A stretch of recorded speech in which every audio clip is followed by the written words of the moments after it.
नमस्कार, स्वागत है आपका एडवांस इंडिया पर। मैं हूं नवीन चौहान, कोलकाता में है और आज जिस शख्स से आपकी मुलाकात कराएंगे उनका नाम है इंद्रनील खान। कस्बा विधानसभा से वो बीजेपी के कैंडिडेट है, मैदान में है।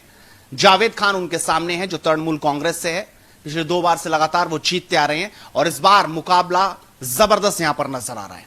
इंद्रनील खान वो मोदी के खान यहां पर हैं जिन्होंने कोरोना काल में पीपीई का जबरदस्त मुद्दा उठाया था, जिसके बाद ममता खेमे में हड़कंप मचा था और इन पर केस दर्ज हो गया था।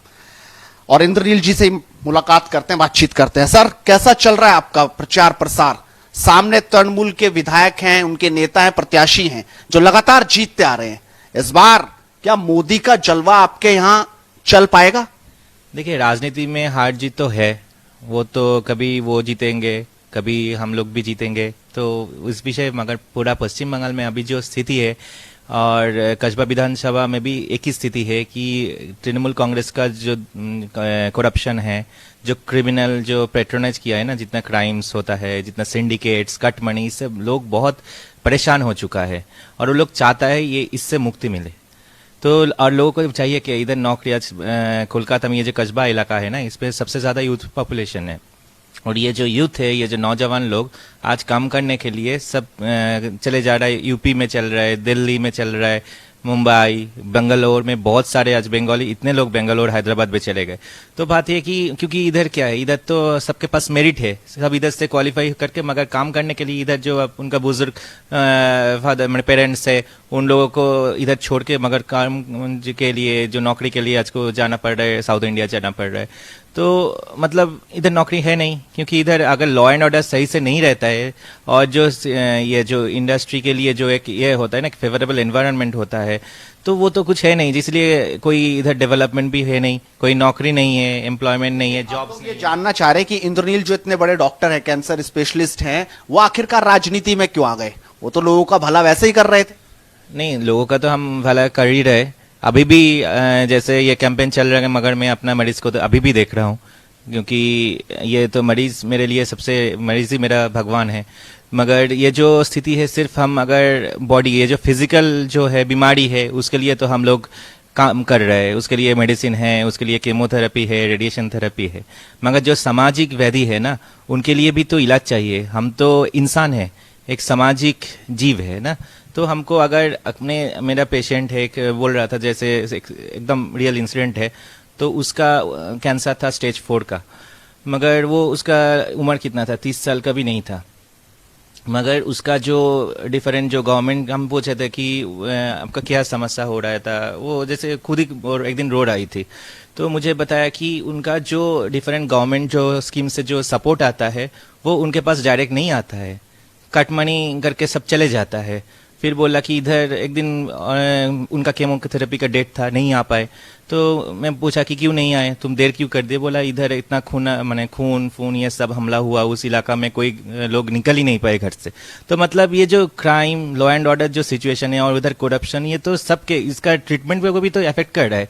और कस्बा एरिया में वहां भी तो ये जो सामाजिक जो ये करप्शन है, ये जो व्याधि है, करप्शन, क्राइम, ये बहुत ही इम्पोर्टेंट है। दीदी तो बोल रही है खेला होबे, खेला तो होबे उन्होंने बोलेছেন, बट इधर हम लोग तो सेवा के लिए आए हैं ना, राजनीति तो कोई खेले के लिए नहीं आए। राजनीति कोई खेल का मैदान नहीं है, राजनीति एक सेवा का मैदान है। हम जैसे अभी चिकित्सक होने के लिए नाते हम लोग तो सेवा करते हैं और राजनीति में भी हम सेवा करने के लिए ही आए।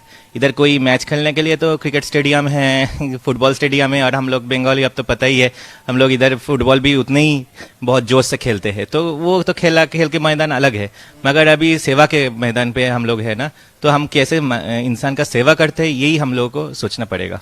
यही सोचना पड़ेगा, यानी सेवा की बात आप कह रहे हैं। लेकिन सवाल यह है कि जैसे ही आपका नाम सामने आया तो लोगों में बड़ा कंफ्यूजन हो गया कि क्या आप भी मुस्लिम हैं, आपके नाम के पीछे खान लगा है, जब उसे हम इंग्लिश में पढ़ते हैं, तो उसके पीछे क्या है, उसके बारे में? देखिए, हम तो पहले इंसान हैं और हम एक इंडियन हैं, यही हमारा सबसे बड़ा परिचय है। और हम तो एक समाज सेवी है, तो समाज के लिए ही हम सोचते हैं। और ये जो हम लोग का इंडियन आइडेंटिटी, यही तो रक्षा करना है ना। आज वेस्ट बंगाल इंडिया पे रहे और वेस्ट बंगाल में अब तो पता ही है कि नेशनल एंथम हो या नेशनल सॉन्ग सब वेस्ट बंगाल में ही आया है वेस्ट बंगाल से। वेस्ट बंगाल का जो डिफरेंट हम लोगों का बहुत मनीषी हम कहते हैं, तो वो लोग ही लिखे हैं। तो ये जो जातीयता बोध जो कहते हैं, जैसे नेशनलिज्म बोलते हैं, ये तो West Bengal is the birth place of Indian nationalism.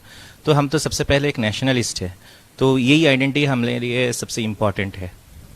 तो राजनीति में आना कैसे हुआ? क्या जो वो पीपी का जो इंसिडेंट हुआ उसके बाद एक दिल में वो गुस्सा उठा, उसका ज्वार उठा, तब आप मैदान में उतरे, या पहले से आपने मन बनाया था कि मैदान में उतरना है और ममता दीदी के खिलाफ लड़ाई लड़नी?